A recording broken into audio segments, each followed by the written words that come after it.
Oh my, ink-stained fingers so early in the daily writing. It's who I am. It's what I do. Using a nib or a fountain pen is a slice of life from the moments after a goose feather was traded in for a sliver of metal precisely cut to hold onto ink, and then it was delivered to the page. The more popular nib or a fountain pen was first introduced in 1884 by a man by the name of Lewis Waterman. His goal was to create an instrument that solved the problem of ink leaks. You take a look at my writing hand today. You think he did it? The earliest nib, the tip of a fountain pen, was called an imbion. It was introduced to the world in 1702. I can't imagine what their hands look like. And what was the strength of their ink?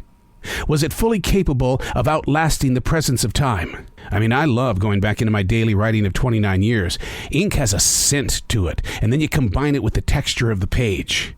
The journey into those moments is a reminder of how important it is to use ink.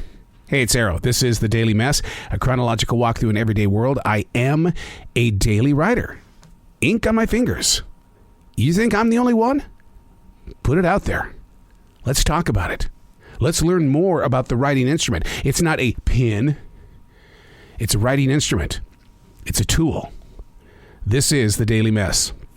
I'm a total time freak. Someone who is very loyal to their planned out day. It's not that I fear change.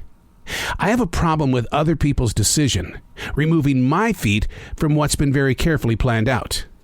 Okay, first of all, it's 100% completely natural to feel uneasy. The brain sees it as a negative caused by anxiety. Someone who doesn't like change is called a diehard. We live in a society overtaken by very small teams who do not have a plan B. The moment that someone steps out due to sickness, the others face a workplace overload. And who wants that? Of course, I had to check it out with the experts. And they say that if you fear change, whatever you do, don't let it trap you in a life that you don't want to live. I'll give you a good example. I spent 26 years of my radio career not wanting to change. The reason why was because I had a different kind of fear. The fear of being fired. It's the entertainment business. I knew what it was when I picked it up, but I still had that fear of being fired, so I didn't want to change. Well, it's going to happen. I fought the change because I felt safe where I was. Well, that all changed on year number 26. When I looked in the mirror after that change, I literally said, "What was it you were fearing? This is an amazing moment. You finally get to change." I expect change.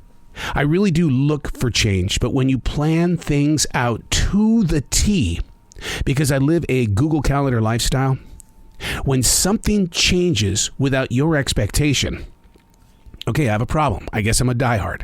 I don't like that kind of change. I want to be a part of the process. And the way that I worked it out and kind of smoothed things out instead of becoming frumpy and grumpy and angry was they said, "Hey, look, we need you for this. What can you do?"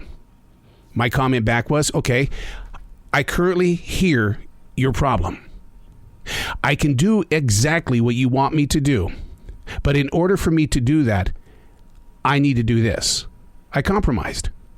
I said, "Look, I hear, I'm going to create a solution, and then we're going to execute that solution. But you're going to have to work with me." Sounds pretty peaceful, right? When you break that down, what do you think it was? I wanted to be the one that was in control. I didn't want to be taken off my calendar and put on someone else's time and space and not be in control of my place. So once again, I listened to the problem, created a solution, executed it. Compromise. And it worked. It went very well. I wasn't really super happy about it, but being a diehard, I at least was satisfied. So when you find yourself in a position like that, where somebody is stealing your time, your energy, your space, this is their problem. What is your attitude toward creating a solution? And what is your plan to create an activation? To move through it without being angry, frumpy, grumpy, depressed. Compromise. I'm Arrow, And that's the Daily Mess.